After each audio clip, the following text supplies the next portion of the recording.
Narito na ang balita mula sa GMA Integrated News. Asahan ang kalat-kalat na pag-ulan sa Metro Manila at ipapambahagi ng bansa bukas.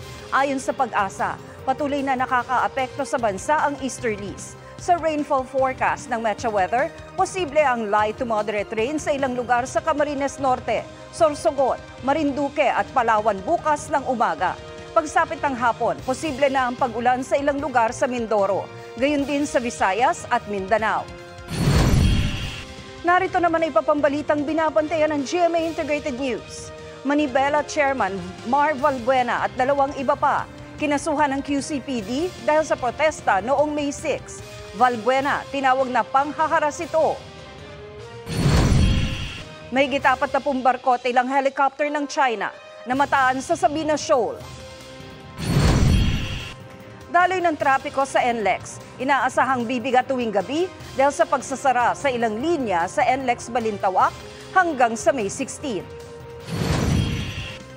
Para sa mas malaking misyon at mas malawak na paglilingkod sa bayan, ako po si Tina Panganiban Perez ng GMA Integrated News, ang News Authority ng Pilipino.